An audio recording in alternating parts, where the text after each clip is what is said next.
This episode has been brought to you in part by the Azrieli Music Prizes, celebrating 10 years of promoting excellence in music composition. Come experience the musical imaginations of AMP's 4 extraordinary 2024 laureates. The Orchestre Symphonique de Montréal Chorus and Maestro Andrew McGill give the world premiere of their prize-winning works for the AMP Gala concert on October 28th at Maison Symphonique in Montreal. Learn more at azrielifoundation.org/AMP. I'm not going to spoon feed you, but I know you're hungry. So let's come here hungry together and let's make the meal and let's bless the meal. And maybe somehow there's God in this. Hi, everybody. I'm Ralph Benmergui. Welcome to Not That Kind of Rabbi.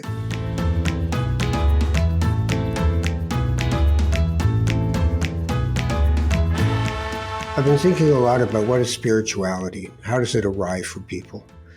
And it arrives in different ways for people. Some people love the scholarly approach to their spirituality and scriptures and tetragrams and 3-letter meanings that are derived from 5-letter words. And other people love Kabbalah and mystery and the 4 worlds of the body, the heart, the mind, the spirit. Others go on tradition alone, and one man who I knew well at one point would go to synagogue every Saturday and said to me, I don't believe in God. And I said, well, you come every Saturday, like you've been president of the synagogue at one point. And he said, Ralph, I come for Kiddush. And he didn't mean I just come to eat. He meant I come to be with people and be in a community of people. So we all have different ways of getting there. My guest this time on Not That Kind of Rabbi is Devon Spier. And Devon is someone who I think finds very interesting avenues for spirituality and art, design, and all kinds of other things that we're going to explore together, including something called Adventure Judaism, which I want to know about. But she is my guest today, and I say hello. How are you? Hi, Ralph. I'm in a period of very uncharacteristic calm right now. I woke up and I just it occurred to me that Elul is almost over, this preparatory month before these really awesome days, and I actually like the last little bit of a hug, of a holiday, of just knowing it's about to end. There's a bit of liminal space. It's not quite something, but it's not quite nothing. And I find that something from Exodus that strikes me is this notion that, we won't know with what we are to praise or to worship God or to honor God until we arrive. That maybe, calmness or quiet or the still small voice, it comes in these places of liminality. That are characteristically not in the formal services and the formal spaces and the ordering of things. So I think I'm just enjoying a very surprised moment of arrival in a place that I haven't been before. Nice. That's much better than fine. How are you? It's got more. I made a piece of art that reminds me, actually, that was just I'm fine, but I have never been fine. I just don't know any Jew that is fine. Well, there's the perfunctory and there's the profound. You have to figure out which one you want to present to someone, I think. It's interesting what you just said about the stillness, because I was reading something about the holidays and there's the action of teshuvah, of turning towards, and the effort and the work of acknowledging our humility, our imperfection. But there's also the other part of the days of awe, which is stillness, which is allowing to be available to what's really going on. We tend to do. It's like when you're trying to meditate and you're thinking, this is going really well. And, tomorrow I'm going to be thinking, I've got this thing. And so you're just rambling in your head and there's no stillness whatsoever. And then you just you're not mean to yourself. You just go, okay, thinking, go back to breath. And all these things are ways of getting there. Before we get into everything, though, you've had some challenges this year. Like one of them that I understood was long COVID. Is that true? Yes, that was definitely of the most profane liminalities in my life. I don't wish long COVID on anybody. There have been periods where I've been bedridden. There have been periods where I've been just so angry, and I haven't even liked God. I've just been so snarky and so fed up. And one of the pieces actually of having long COVID, just to be very honest, and I think so many people go into Elul or the Awesome Days or any Jewish holiday or space feeling these kind of quiet rebellions, these kind of just sort of dissident feelings of, I don't really like God. Does God love us back? And I think long COVID for me, the gruelingness of it and just the presence of illness each day and the difficulty finding breath reminded me that, I'm not going to really know how to figure or work through this relationship that feels broken that I have with God. Um, Unless I sort of practice something. And prayer wasn't doing it. The rote wasn't doing it. The standard 3, prayers a day, blessing Sabbath, blessing bread, finding blessing wasn't working. But there was this moment, I think, in Av, actually, in the summer, this time of destruction, where I started to create these canvases, and they were black and white intentionally because the world begins in Genesis and the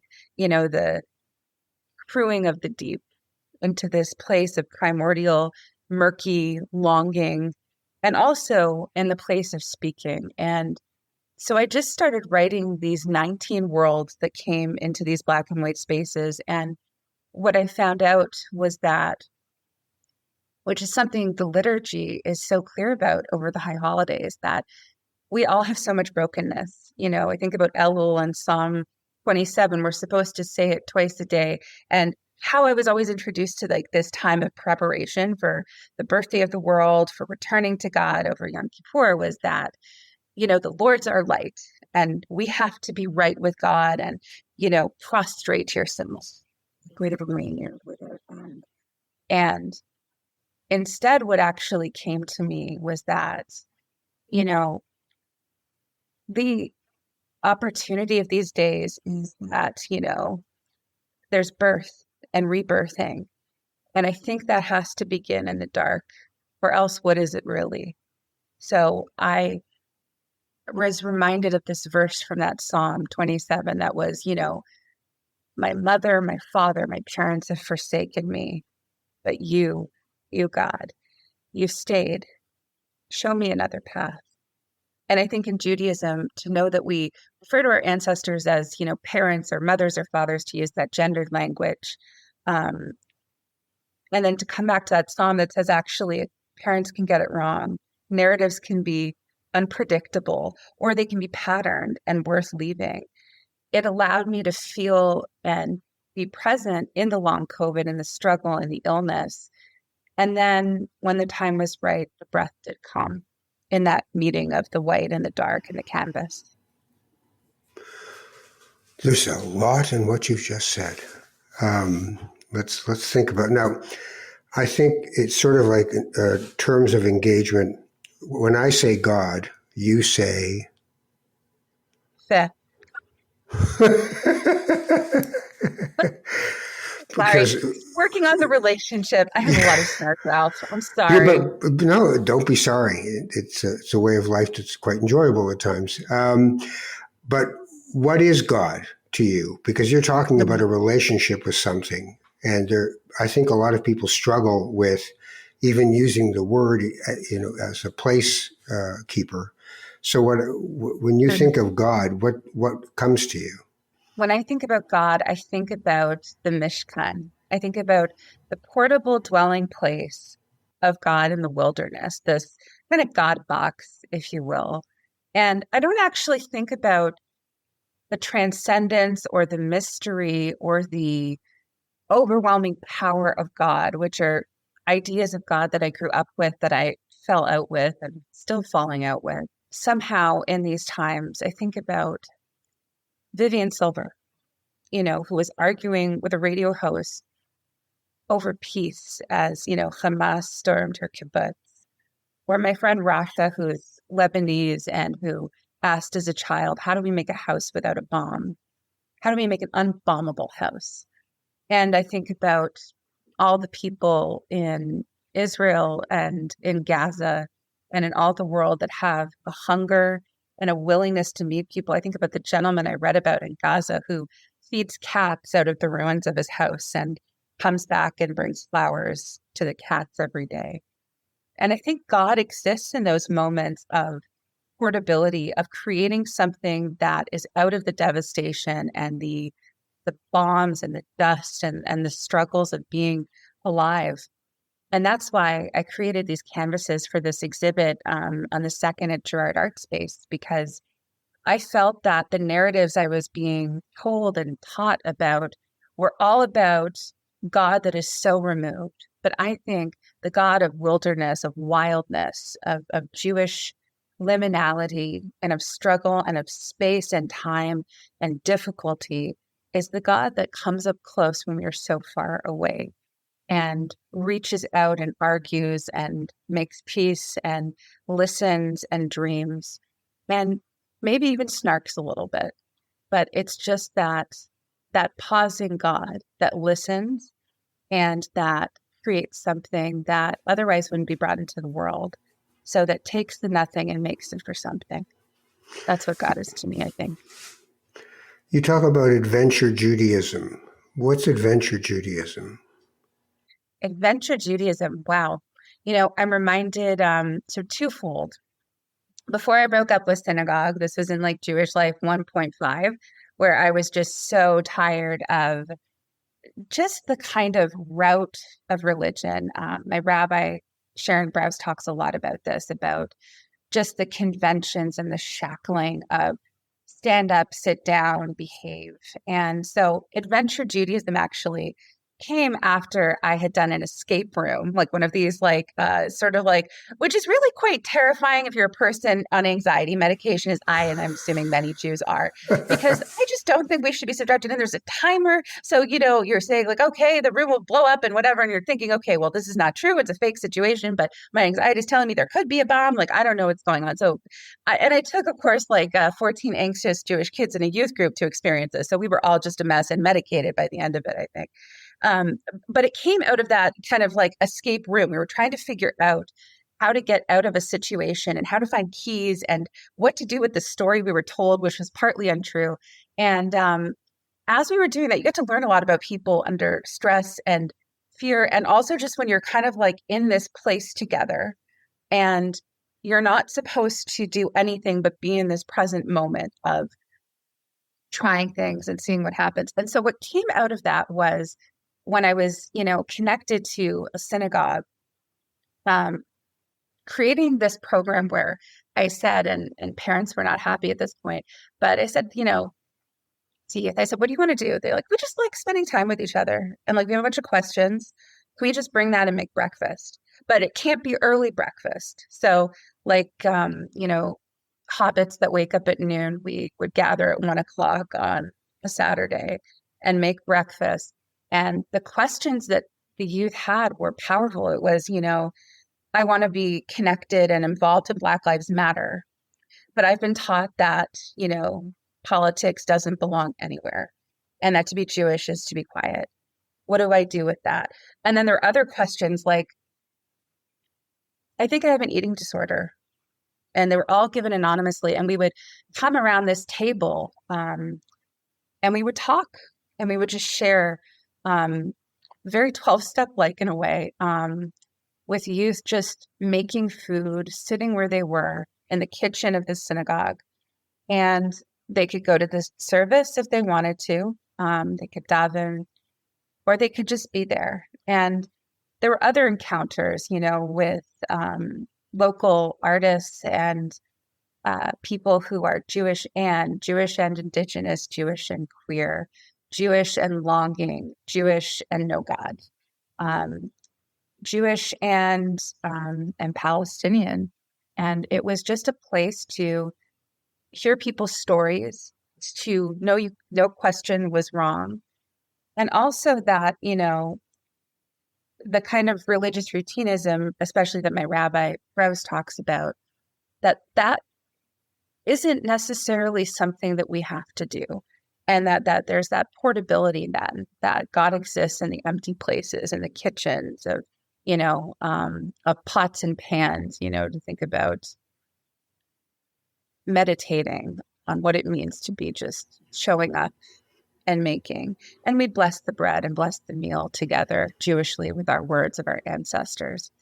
But also it felt like sitting in the dust of teachers. It was almost like a yeshiva room because there was Torah here. And it was the Torah of, I'm not going to feed you. I'm not going to spoon feed you, but I know you're hungry. So let's come here hungry together and let's make the meal and let's bless the meal. And maybe somehow there's God in this. There's this, there's always the line, God is in the laundry.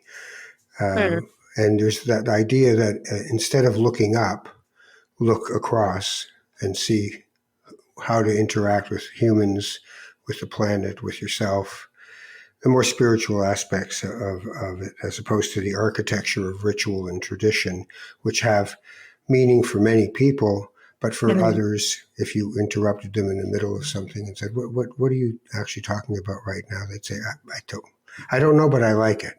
So there's, everybody's got a different way to get there, right? Yes.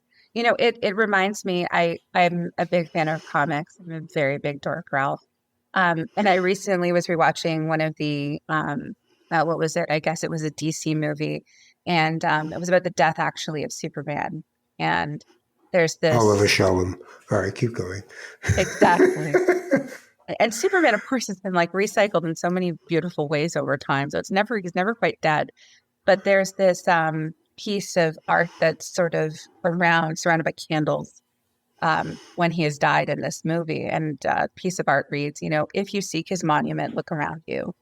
And I think sometimes Jewishly, and it's living in the world, it's being busy, it's having to pay bills, it's just the it of the world, the strangulating it that prevents us from looking up and looking over and being around. But there are these moments that do exist with people where I swear, even if they curse God, there's a blessing pouring out of them. And there were youth that I've worked with there, and they would remind me and have the same questions as people I worked with in prison who murdered spouses, which is, is there a place for me here? Do I matter? And that religious impulse, I think, is important. Say, yes, beloved, you matter in your questions and your not knowing, artist and your shadow, and in this nothingness that is something. And I think to create spaces around that, to dwell in wilderness, as well as in prayer, which is deeply meaningful for many people. There's Jewish around that, but there's also Jewish in the midst of not Jewish. And I'm interested in that right now because the world is so broken. And I think with a bit of matterness, knowing and reiterating that people do matter, we can bind ourselves back to each other, and not just in these awesome days that are about return. That can happen year round.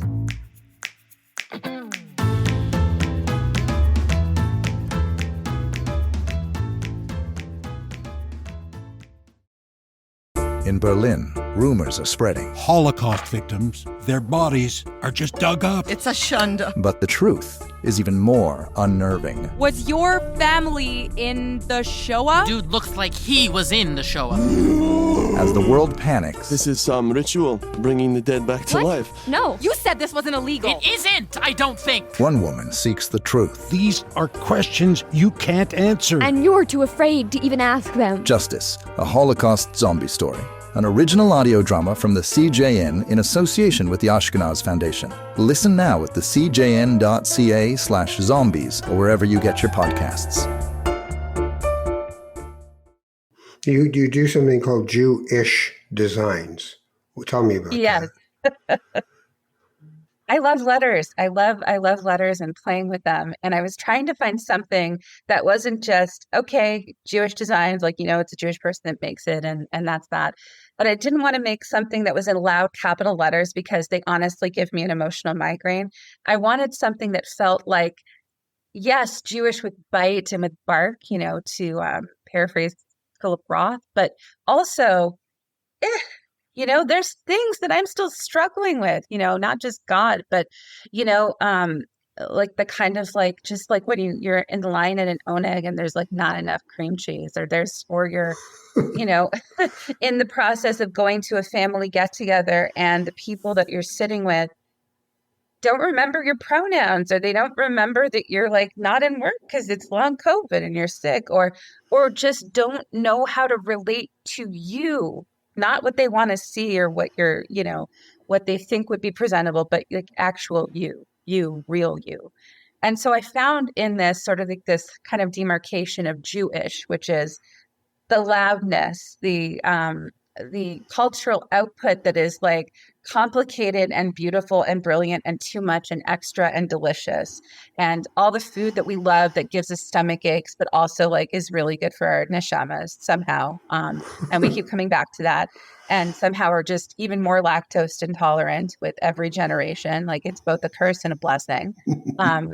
And I wanted to have that Jew part of like gooiness, and also the Jew part of people I know who are Jewish that don't get recognized, whether you're, a Jew that is Mizrahi and wants to say like, I hate the way you pronounce Hanukkah. This is wrong. Rosewater is the best thing. And I wanted to encompass that. And the ish part was important with the hyphen, which was saying, okay, and there are things that in our community hurt, and in and around our community hurt. And so how do we create places for broken hearts? So there was a piece I recently did that said, I'm thinking of one of them really, really recently, which was just sort of like God's little pain in the ass, So thinking about those of us that are asking those questions that are hard. And another one was just, really kind of, picking at just listening to God. And it was something that came up to me when I listened to the Akedah, the binding of Isaac, and the almost forced sacrifice of a child in our liturgy. And it was, do I love God? Because I kept reading about God's love, God's beautiful, and I don't even like God. And I wanted to make that place to be able to, not to reconcile, but to wrestle, to God wrestle, which is in the literal name of the Jewish people. Israel is to be God struggling, to be people struggling, and to find that hyphen and that breath and to say, we can create. And that if the world began in this place of, primordial, messy goodness, then yeah, there's something to each of us being a whole big mess right now. It's the mess.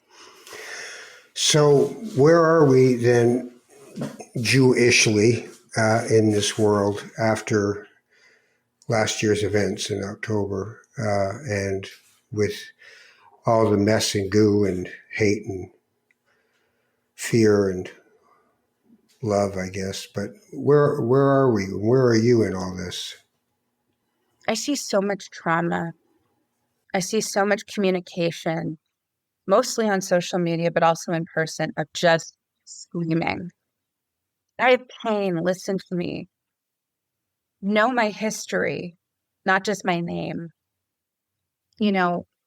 The preponderance, and rightfully so, I think screaming can be a real form of therapy. It can also be a form of trauma and traumatization, which is a hard conversation to have when people are really suffering, as Jews have been through over this horrible year of devastation. To live through the deadliest massacre of Jews since the Holocaust isn't just a tagline. It means that there are screams. It means that there's difficulty breathing and waking up in the middle of the night and suffering through another day where people can't remember. Don't schedule that on Shabbat, or, actually civilians. Jews are civilians. They're people, and they were murdered. And I see so much devastation. And I think out of that, there are a lot of different responses. There are people in our community, Jewish community, that are trying to speak through the devastation. I think about the incredible people of Standing Together, which is an Israeli and Palestinian largest Arab Jewish movement in Israel, that walk all of this produce across the border at Gaza because they believe people shouldn't starve. And I think about, the rabbis against all odds. And I'm thinking actually about an editorial read by Rabbi Andy Bachman, who was canceled for, being a Zionist.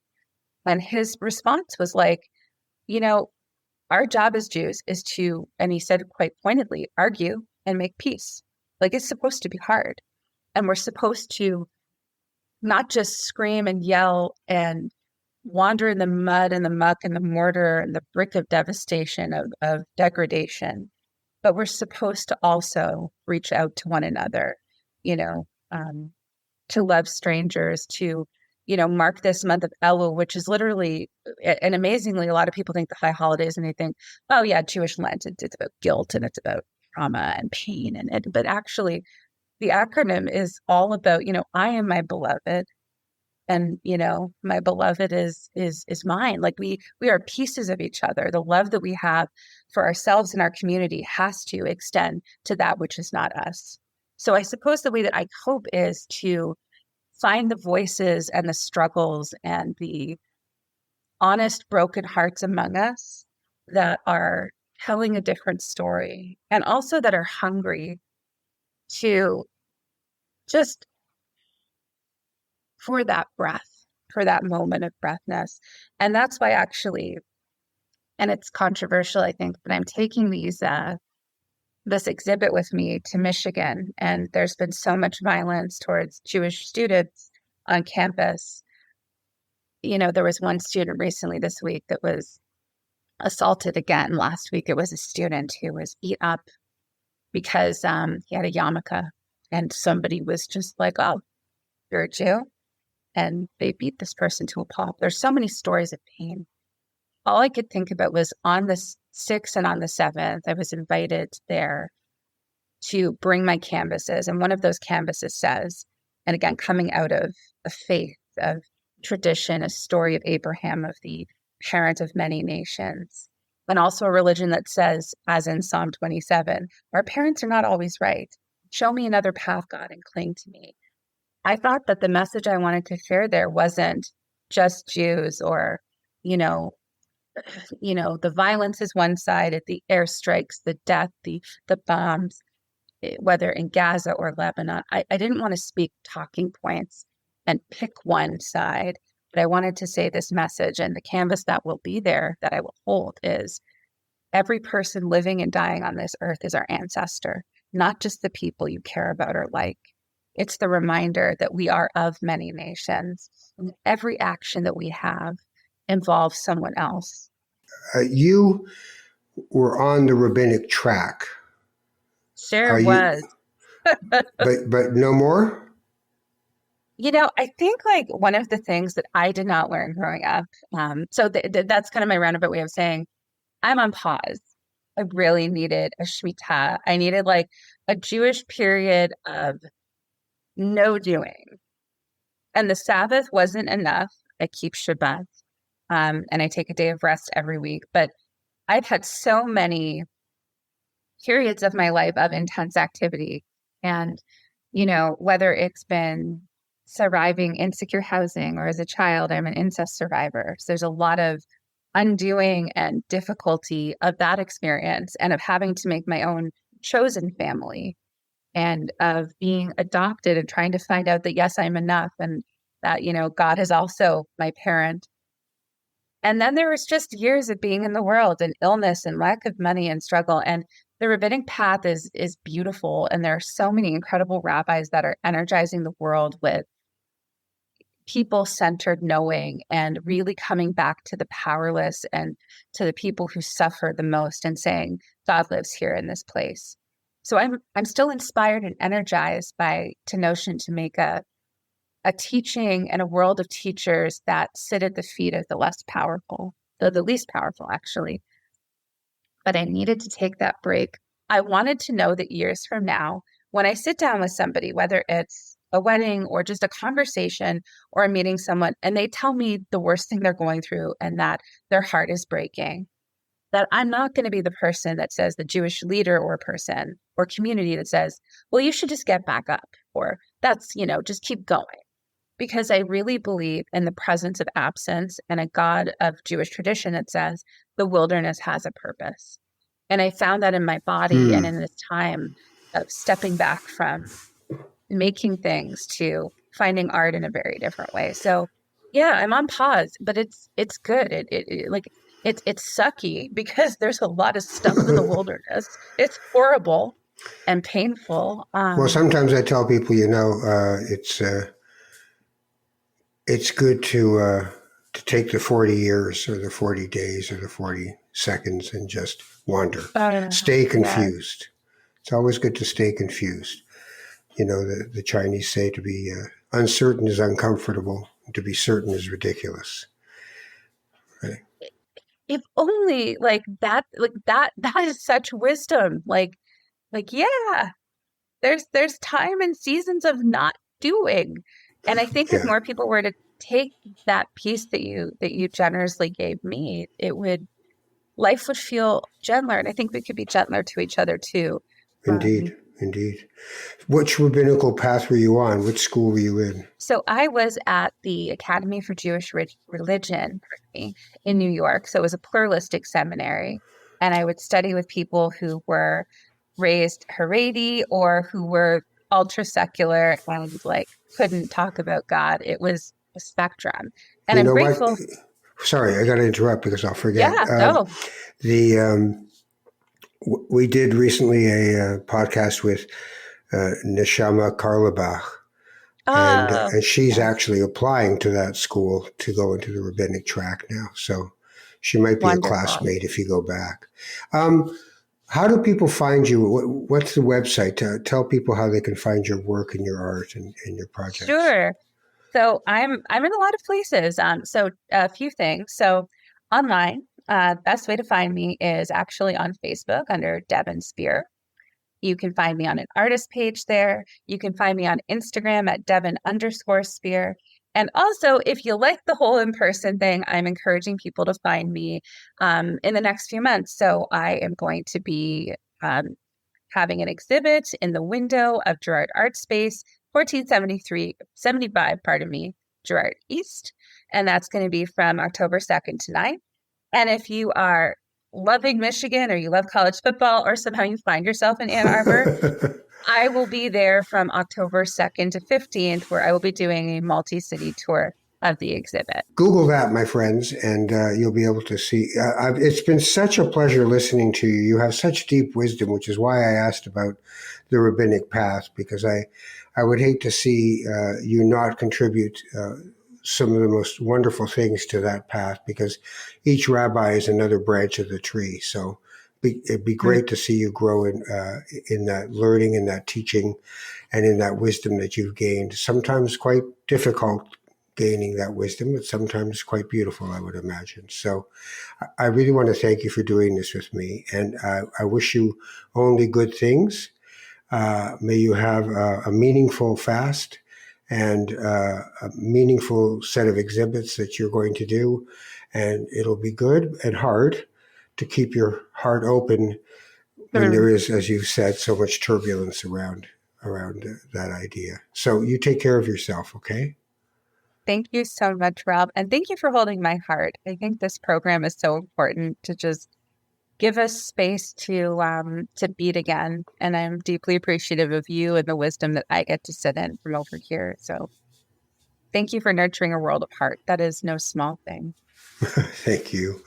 Devon Spier has been my guest, Haya Ariel Spier, depending which way you want to say it. And you can find her on her site. And if you live in the Toronto area, you can go down to Gerrard and see the exhibit that she will have. And get to meet her yourself. So I'm Ralph Benmergui. This is Not That Kind of Rabbi, another one of the great CJN podcasts, and there are many that you can look up. Take care of each other, and we'll talk soon.